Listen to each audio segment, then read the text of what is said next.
Hello everybody and welcome back to World of Warships Legends. My name is Spartan Elite 43 and tonight it is time. We finally got our hands on the Mighty Mo, aka Mighty Missouri, aka Battleship 63. One of the last battleships ever built for the United States Navy and thus by the world. So, let's see what we have. First of all, we got to look at our commander. You guys know him. You guys love him. It's William Sims. Base level commander, nothing special about him. He is a full dispersion build commander, and our inspirations are Andrew Scharnhorst. Sorry, try that again. Azeruma Scharnhorst with Paolo de Revel as our other inspiration. If you do not have Scharnhorst, you can use Andrew Cunningham, which is what I was going to be saying, but yeah. You guys get the deal. We're running Flammable Cannoneer. You could pull this out if you don't want it. You could go with the not one for the nuisance, which reduces your chances of catching fire, but the extra range comes in handy, and the extra shell grouping does come in handy. Yes, it increases your risk of catching fire. Yes, you have to get very good at using or damage conning properly, or you're going to burn to death quickly. So keep that in mind. When you're under fire, make sure that you're paying attention and doing the best that you can. Otherwise, you will die. It is that simple. Then we're running gyrating drill bits. Yet another perk that a lot of people say, Spartan, why do you continuously run this perk? I don't know. Gives us better traverse speed on our main guns and also increases the damage on our main guns. It does reduce your maximum battleship speed, which is unfortunate, but this ship is still capable of, I believe, 27.5 knots. So it's not exactly slow, okay? Especially for a battleship. Marksmanship. We get dispersion of main battery is minus 10%, which is absolutely crucial. Being able to reach out and touch the enemy with consistency is definitely a good thing. And then, of course, we have Reaching Out XXL, which adds to the reaching out and touching the enemy with consistency. So giving us more range is never a bad thing. It helps you outrange some of those obnoxious little cruisers that like to sit at 20 kilometers and hit you. Obviously, most cruisers can't sit at 20 kilometers and hit you, but with this, we can get pretty freaking close.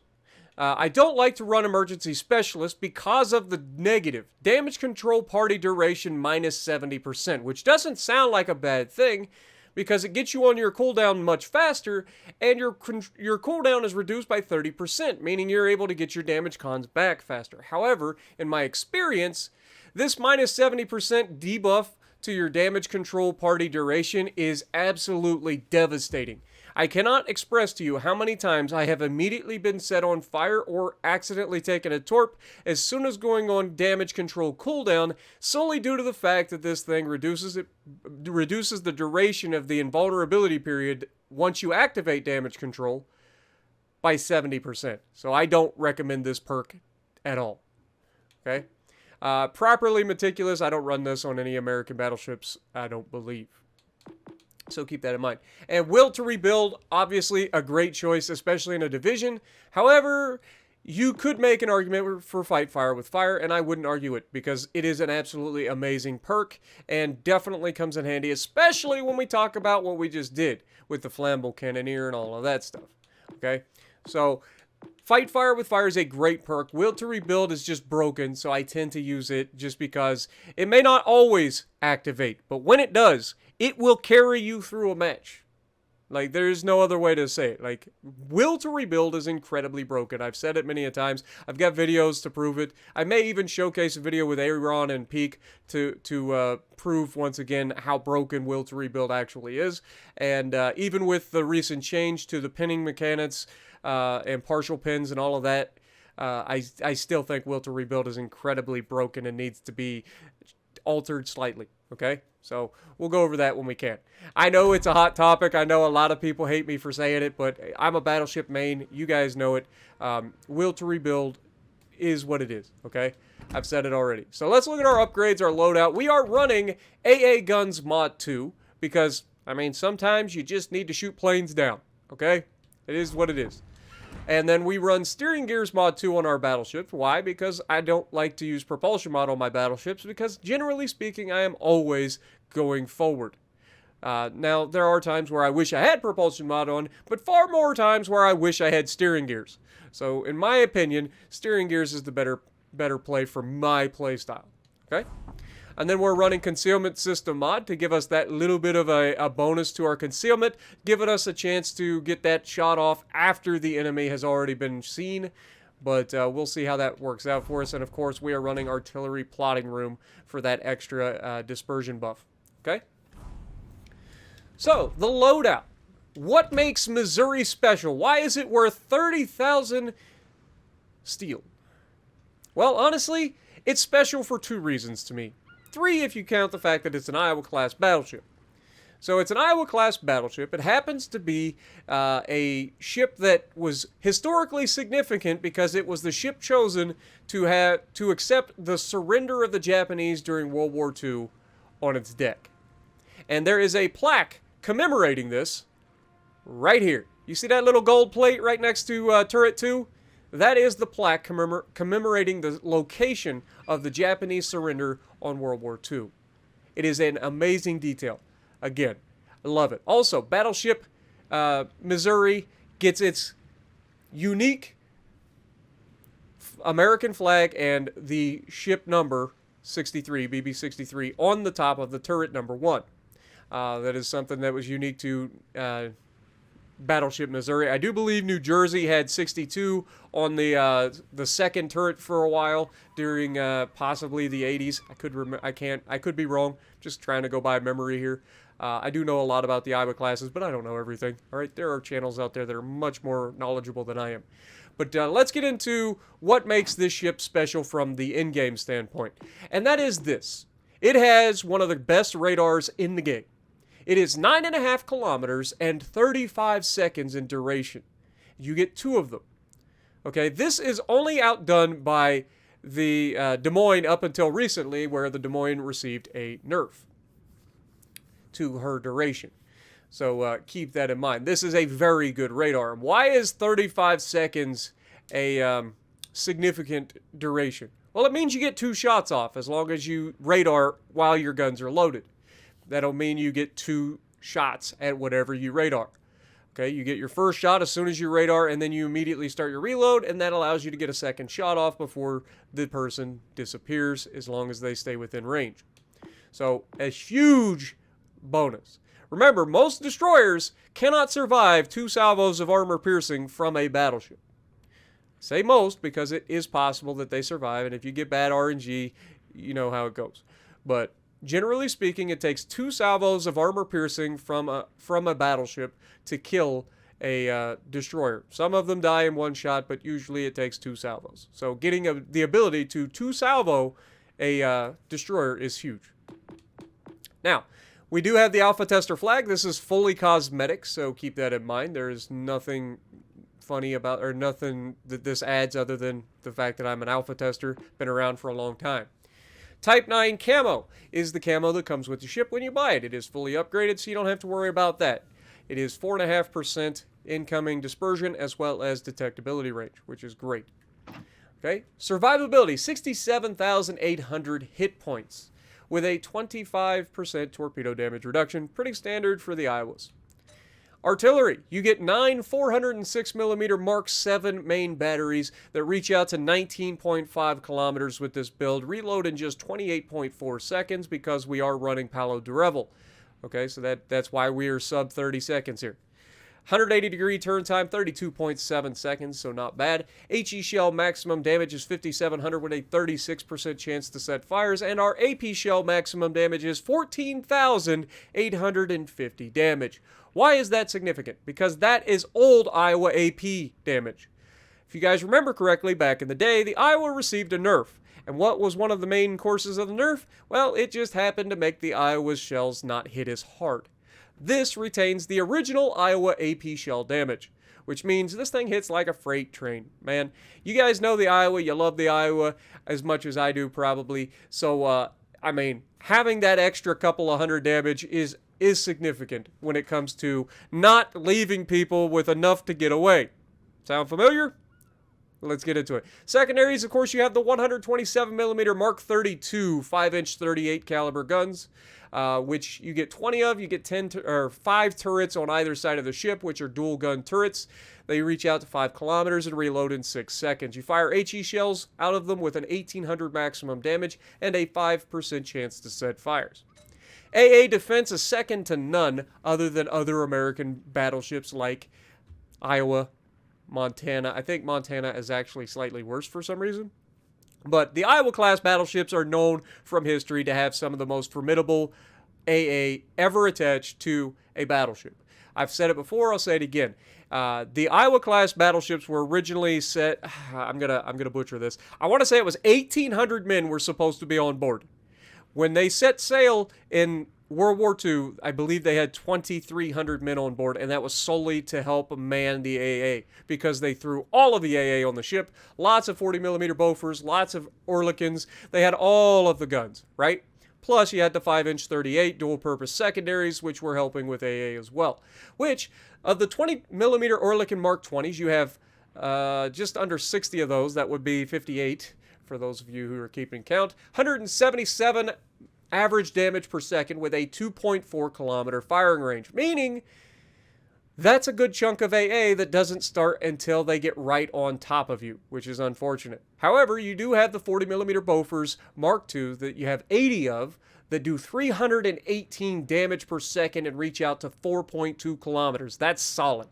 That's a decent range. However, it still means that the majority of your AA isn't going to kick in until the guys have already dropped their ordnance, whether it be skip bombs, whether it be torpedo planes. Now, obviously, if they're coming in for an aerial bombing, they have to enter your AA before they drop their ordnance, which means planes, or HE bombers and AP bombers really struggle against American battleships with this much AA, because they have to enter it before they start dropping ordnance, okay?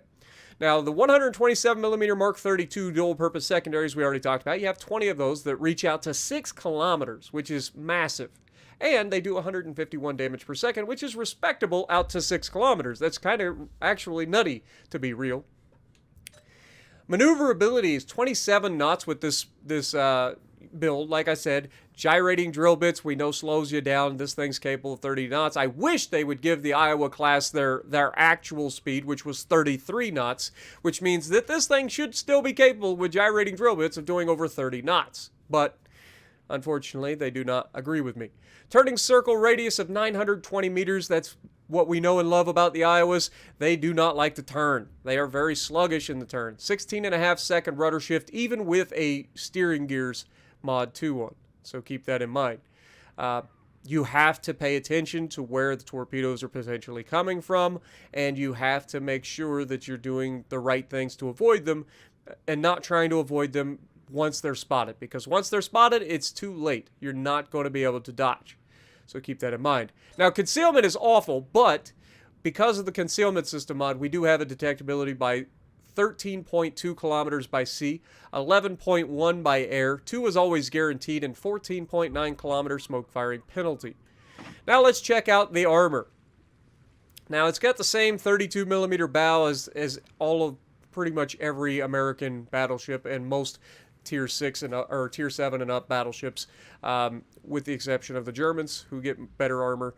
But yeah, pretty much everybody has the 32mm bow. However, where the 32mm bow ends, you have decent armor there. You got 38mm of side plating on this, which is also sloped, as you can see. It's not a huge slope, but it is sloped. And then if you angle that, it's pretty solid. You're not going to be overmatched by Yamis as long as you angle this thing. So keep that in mind. Now we get rid of that, and we can get into the other parts of this, which is that you have 38mm of upper side armor as well. Meaning, again, Yami does not overmatch that. If you angle properly, Yami will bounce and ricochet off the side of your ship. We've talked about this multiple times. This is your only hope against the Yamato in an American battleship.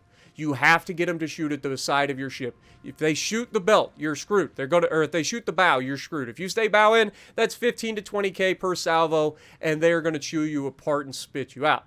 You open it up and give them the idea that they can potentially pin for a lot more damage, right? So they know if they shoot your bow, they're getting 10 to 12k, maybe 15 to 20 if they get a really good railgun salvo. However, you open it up and they're like, oh my god, I might be able to Citadel this guy, not realizing that you're not giving him enough angle to Citadel. In which case, most people will bounce and shatter off the side of the ship. Now, obviously, you still have the gigantic superstructure, which is a huge weakness on the American battleships, because it actually allows some battleship shells to arm, allowing for massive damage hits just to the superstructure, and allowing anywhere from 15 to 25k salvos if it's a good salvo from an enemy battleship coming through the bow. So, like, if they hit the front of the superstructure and those shells arm, they're going to do massive damage to you. Now, the superstructure does eventually get saturated, but it takes a lot longer for American and German battleships to get saturated than other nations. So keep that in mind. Now, again, back to the armor. We do have, I think it's 38 millimeters deck as well over the center of the ship. So keep that in mind. We have 32 millimeter deck armor at the front, 32 at the rear, and we have 38 millimeters of main deck armor right underneath the superstructure and guns. So again, you've got a little bit of protection there from incoming shells, but depending on angle of impact, you're still going to get pinned through the deck a little bit. Now, this ship and the Iowa take shell hits much better than, say, Alabama, Massachusetts, and Kansas, because of that 38 millimeters.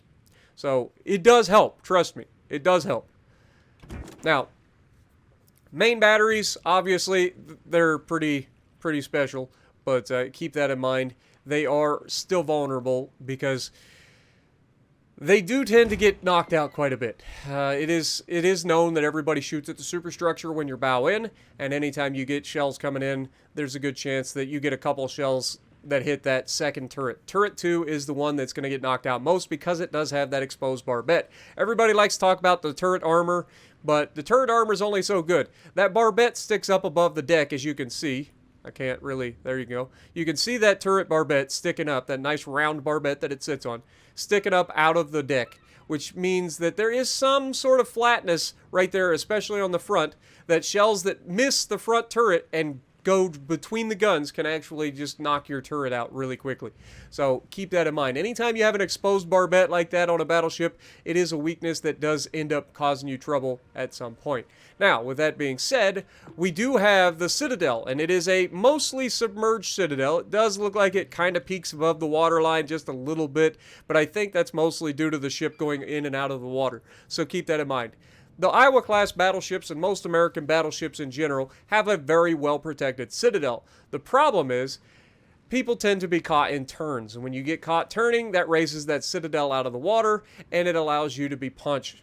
Also, if you've got plunging fire coming in through the deck, you can see how that Citadel is massive, so you can definitely get chunked through the Citadel that way. Okay. Conversely, the other way is to go through the bow side plating and punch through the beginning of the Citadel there. So there's a lot of ways to access the Citadel of American battleships. I've talked about it on numerous occasions. But overall, I think most people would agree with me that these are fantastic battleships, and they are really, really nice, especially with the radar of the Missouri. So let's listen. Long reach, above average main battery range, which we've already talked about. Fast, above average maximum movement speed. Again, we talked about it, but unfortunately the fastest battleship class in the world does not get its main speed that it actually was capable of having in real life, which is unfortunate. And it has big guns. This ship is armed with high caliber main battery guns. 16-inch guns that are very, very good. Missouri, one of the Iowa-class battleships that were the fastest ships of this type in the world. She carried very powerful main battery guns and boasted excellent AA defense and reliable torpedo protection. She entered service in 1944. There were 6 of them in the series, and like I said, only 4 of them ever built. So it is a great honor to finally get my hands on Missouri permanently.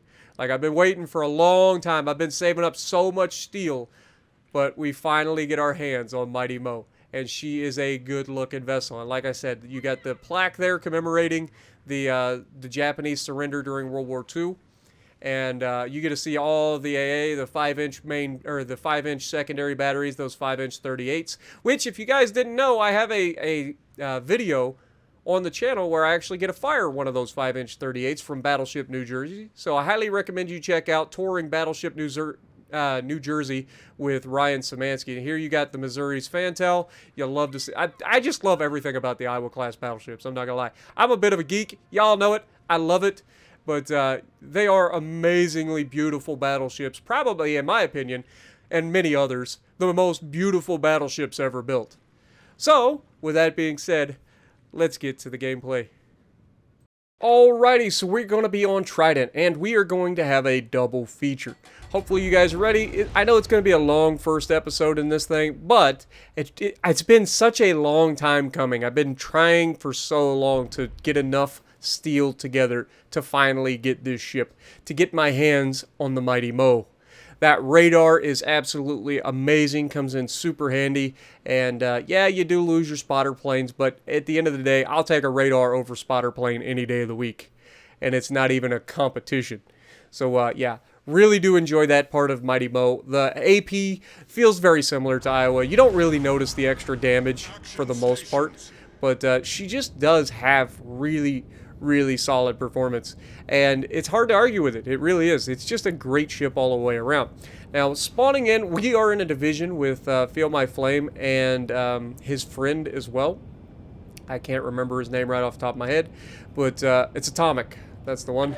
So we are in a division with 2 people, which is unusual, but we're going to do everything in our power to get started, and oh my god, the Iowa's giving it to us. This is why I choose Concealment Mod, because it allows us to be undetected until we fire that first shot, which is a huge advantage, but we do get a nasty first shot out there.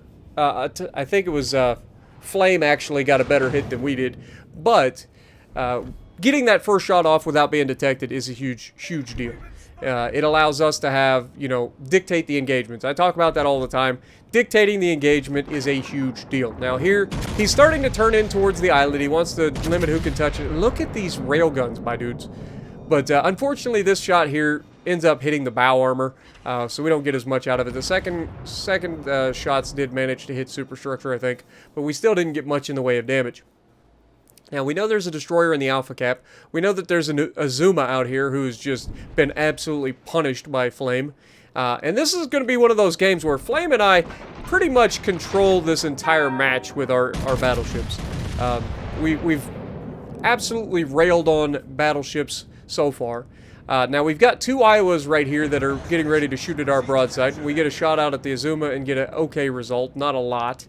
But unfortunately, we're going to be in trouble. Now, fortunately for us, the Iowa that we had already shot at earlier that's behind this island, who's about to have a great look at my broadside, just fired his guns. Now, unfortunately, he's going to get loaded before we get a chance to disappear or to, you know, get turned out here.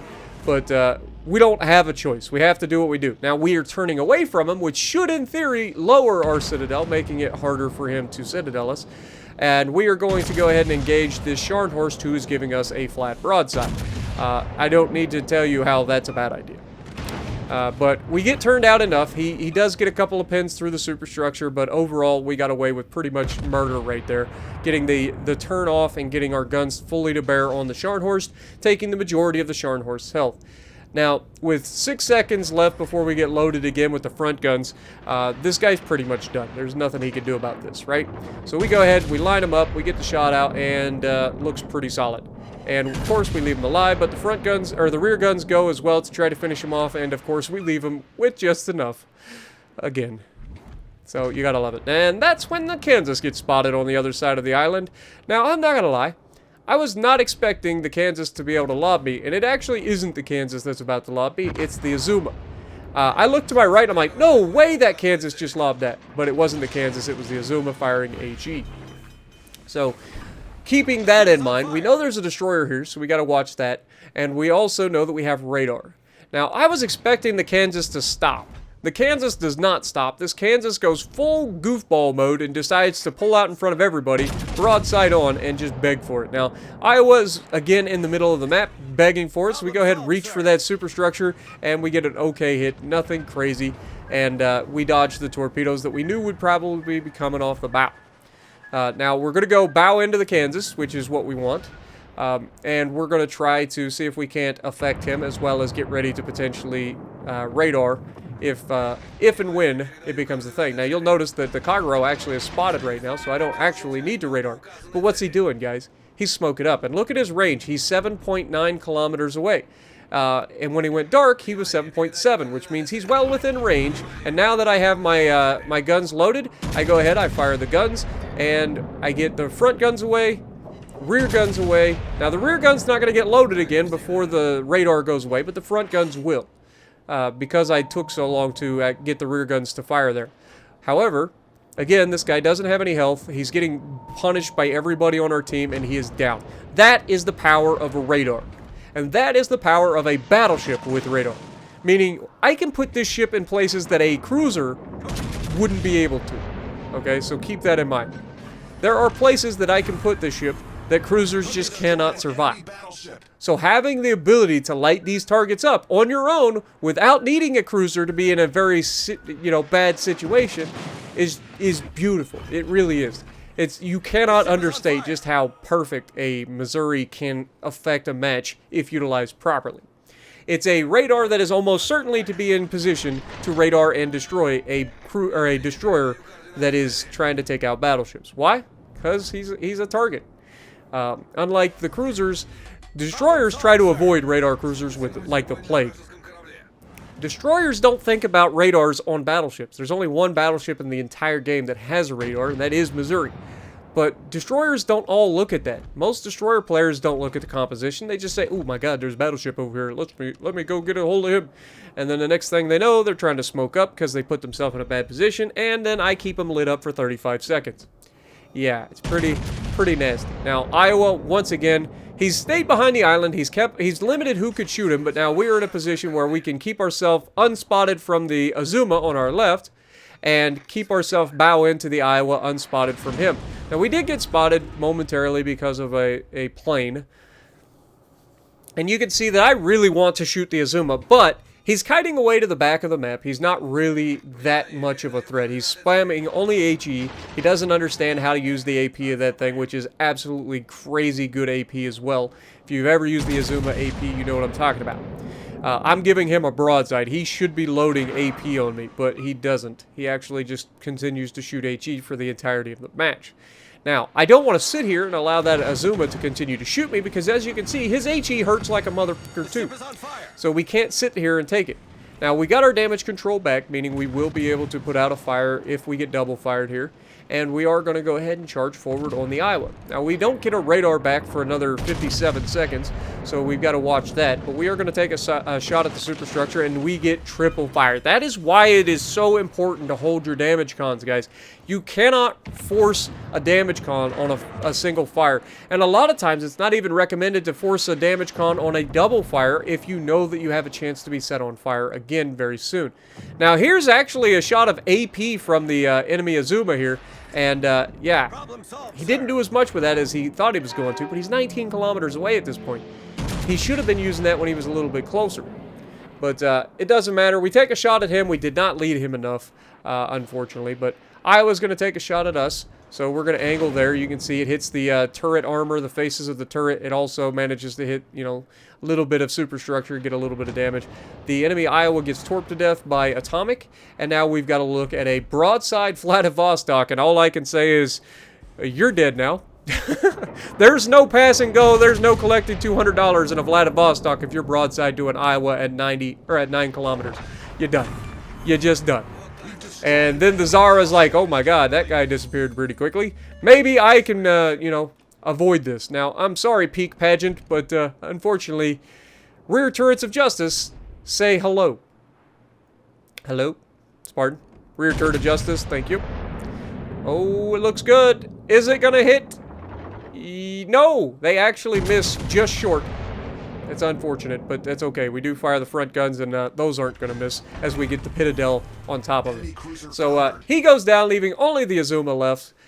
We didn't chase the kite all the way out to the edge. We managed to come back, defend the middle, help our teammates out by creating those crossfires that I like to talk about all the time. getting this ship into a position of crossfires is always high priority. You want a battleship to be in a position where he can A, shoot broadsides, or B, make other people shoot the enemy broadsides. Crossfires work both ways, guys, so keep that in mind. Now, the Azeruma goes down to a Belfast 43, which is kind of funny. But at the end of the day, he beached himself in port, so he deserved it. We get top of the leaderboard, 2,100 base. You can see Flamin' is Kansas coming in second with 2,000 base. And then our Atomic in the Destroyer getting another 2,000 base. So all three of us over 2,000 base XP. And this was my very first match back in the Missouri. I know, right? To what do I owe this honor? I jump back in Missouri. In the very first match, I get a 4v4 with mostly tier 6 battleships. Hello? This is not what I expected when I got into Missouri, but you play the hands that you were dealt. I have a full division on my team, and they are all on the other side of the map. I have to play this as well as possible to guarantee that we have a win here. We get 2 cruisers, they get 3 battleships. That generally means half of my team is dead in 1 strike. Okay? So we've got to play it well. Now, I am not worried whatsoever about the composition of the enemy team. They have 1 cruiser, which doesn't bother me a bit, and they have 3 battleships, 2 of which I can overmatch, and one of them has some of the most trolly dispersion on the planet. And so I'm not worried about a Bismarck. And so, do I play this one any different than I was planning on playing this one normally? No, I spawn on the A cap. I'm going to go ahead and wrap up the right side. I have no idea where the enemy is going to be, so I can't put myself in a position to be punished by the rest of the enemy team. Okay? If in these game modes, generally people stick together. So the fact that we have a potential to run into 4 enemy ships at the same time and be completely alone doing it is a proposition that I just cannot take. So I have to play smart. I cannot be reckless, and I got to put ourselves in a good position to help the team win the match. Now, our cruisers are moving forward. They haven't spotted anything, which is actually surprising. First of all, the fact that they're moving forward gives me hope, because I honestly expected them to just hold up behind that island and sit there and wait for something to, eventually get spotted, which would likely be me fighting the entirety of the enemy team solo. But fortunately, they aren't. They're going forward. They're going to start to capture that base, and then most notably, they haven't spotted anything. So that tells me that the enemy is likely coming my direction, whether it be directly over across the islands, spawned across from me, or spawned over on their side and coming inside to Bravo. You can use these cues to anticipate what the enemy is doing. Now, we get spotted by an airplane here, which is never fun. But this tips the enemy's hand. They now know where I'm going. I have been, in my knowledge, the very first thing spotted in the entire lobby. So I can assume that the majority of the enemy ships are going to put themselves in a position to counter me, because they don't know where anybody else is. Now, our team has got into the Charlie cap, and they are capturing, which means that the enemy does know that there are people over there. So the fact that there are people capturing over there, and I've been spotted over here, they can guarantee that there are 3 ships on the other side, because they are in a division. So these are the little cues that you look for in matches like this, to kind of like anticipate where the enemy is going to put themselves. And the enemy in this case does the exact worst thing that they could possibly do, which is they know there's somebody on Charlie, and they know there's somebody on Alpha, and they're going to put themselves right in between everybody, creating what is going to be known as the most ridiculous crossfire known to man. They are stuck between a rock and a hard place, quite literally, actually. And now that we know that the only thing over here is Amundsen, because Amundsen got spotted by our plane and no battleship did, we also know that their Bismarck was heading into the Bravo cap, so now we're starting to piece together what the enemy is doing. The Amundsen is facing away from us, so he's going to go get with his teammates.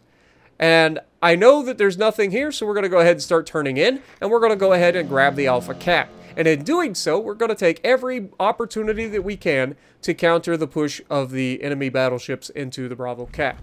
And we are going to make these guys regret ever putting themselves in a position where they can be shot at on both sides of their ships. They can't angle against us. They just can't. If they angle against us, the other guys get a blast them. If they angle against them, I get a blast them. Let's see who they decide to angle against. Well, unfortunately, they don't even see these shells coming. We get a first shot out of the Colorado, and it was actually kind of a ho-hum hit. We only got 1 penetration for just about 5,000 damage. Colorado kills our Eastern Dragon immediately. That is something that I kind of anticipated. Again, we talked about it. Having 2 cruisers on our team is a disadvantage because that's 2 ships that can be easily removed in a single salvo from these battleships. So we take a shot at the Bismarck's broadside, and I'm not going to lie, it doesn't get much juicier than that. Look at that accuracy. Boom! Half his health gone. No citadels, but we hit 8 out of 9 shells. 7 of which did damage. That's nasty. And then, of course, we have the München pushing in, so we're going to try to hit this guy as well. He is a torpedo threat. He is broadside and slightly angled away. This is the juiciest angle that I'm ever going to get on him. So we take the shot, and oh my god, it looks juicy. I'm fairly confident that man's dead. But he's not. We only get 1, unfortunately. And again, we land 4 out of 9 shells on the enemy target, which is really unfortunate. That guy should be dead. And so we've taken all of his health. We're assuming that the enemy or the friendly Synop over there should be able to finish him off, but we're going to go ahead and take another shot here and see if we can't help out. He does start to turn away, so we don't want to take the shot right away. We want him to stop maneuvering. As soon as he slows down his maneuvering, we should be able to counter him pretty effectively. And you can see he is now turning away from us and potentially turning left. The Bismarck, however, presenting a flat broadside, I go for the Bismarck. Bismarck starts to turn away, unfortunately, which is actually going to limit how much damage I get here. But we do get a juicy salvo, and again, hit 7 out of 9 shells on his broadside. This is nasty. Taking us up to 61,000 damage. You can see I am pointing out to the Synop that he should shoot the München here, because he's the torp threat. Bismarck is an easy kill. We've got all of his health. The Synop and I can easily kill the Bismarck from here. But München is running away. We're going to go ahead and take another shot at him as he turns out to avoid the island. And I don't think we need to talk about how he survives this, because he doesn't. We get the second Citadel, which we should have got on the first shot, but, you know, beggars can't be choosers. We managed to eliminate him, and that's all that matters.